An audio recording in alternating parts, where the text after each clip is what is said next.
आज आपण भागाकाराची एकदम सोपी पद्धत शिकणार आहोत, बरोबर. जर कोणत्याही संख्येला जर 5ने भागायचं असेल तर त्याचा भागाकार कसा करता हे बघा. जी अंशला जी संख्या आहे आणि एक लक्षात ठेवा, जो म्हणजे 5ने जर भागायचा ना आपल्याला तो छेदला 5च असेल नेहमी. जर हा हे बघा वरती अंश ना, अंशचा जो हे त्याचं काय करायचं आहे, डबल करायचं आहे, बरोबर. हे बघा 32 आहे, 32चं काय करायचं आहे, डबल घ्यायचं आहे, बरोबर. 32चं काय घेतला आपण, डबल घेतला, दुप्पट करायचं. किती झाला मग, 64 झाला, बरोबर. झाला 64. आता काय करायचं आहे, नेहमी एक लक्षात ठेवायचं.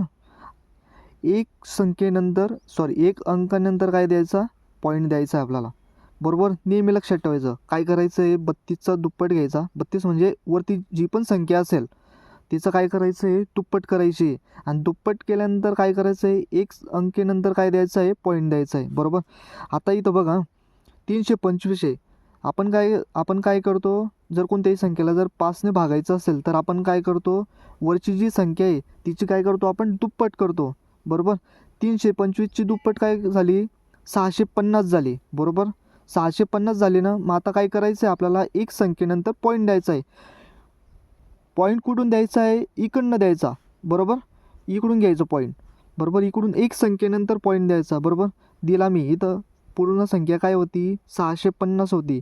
मग शून्यानंतर मी एक पॉईंट दिला. मी सांगितलं ना तुम्हाला, 5 नंतर नेहमी 5 जर नाही भागायचं असेल तर शेवटून एक अंकानंतर पॉईंट द्यायचा आपल्याला, बरोबर. मग इथं काय आलं, 65, बरोबर. मी शून्य का बलिला नाही इथं, कारण पॉईंट नंतर शून्याची काहीच किंमत नसते, बरोबर. एक आहे, हे बघा इथं जर मी पॉईंट दिला ना, पॉईंट नंतर संख्येला किंमत नसते आणि इथं पण पॉईंट किंमत नसते. जर मी असं लिहिलं असतं 650 तर ही 650 झाली. आणि जर मी असं लिहिलं 6.0 तर याला किंमत नसते, ती 6च धरली जाते, बरोबर. बघा नेक्स्ट बघू आपण 3 नंबरचं. 1400/5. जर 5ने भाग द्यायचा आहे, कोणतीही संख्या राहू, किती अंकी संख्या राहू, 4 अंकी राहू, 5 अंकी राहू, काही टेन्शन नाही घ्यायचं. 5ने भागायचं आहे ना, याची वरची दुप्पट करून घ्यायची. दुप्पट केली त्याच्यानंतर एक अंकीनंतर पॉईंट द्यायचा आहे आपल्याला, बरोबर. दिला मी, बरोबर. 228 आली. 1400ची दुप्पट काय आली, 2800 आली. आणि एक पॉईंट नंतर मी काय दिला, एक अंकीनंतर काय दिला मी, पॉईंट दिला. मग किती आले, हा शून्य धरला जाणार नाही, बरोबर. म्हणून किती आले, 280. आता इथं बघा हे पॉईंटमध्ये, बरोबर. ज्यावेळेस पॉईंटचा भागाकार करायचा असतो ना आपल्याला, सगळ्यात प्रथम आपण काय करतो, डबल करून द्यायचा, बरोबर. 152चा डबल काय झाला, दुप्पट किती झाला 152चा, 30.4, बरोबर. पॉईंटचा भागाकार जर येत नसेल, हे बघा दुप्पट करायची, बरोबर. आता ही मला इथं 152ची दुप्पट करायची, बरोबर. सध्या मी पॉईंट घेत नाही, बरोबर. 152ची डायरेक्ट दुप्पट करून टाकायची, काय येते 304, बरोबर. आता काय करायचं, इथं पॉईंट होता ना, बरोबर. 30.4 झाला, बरोबर. ही याची दुप्पट झाली.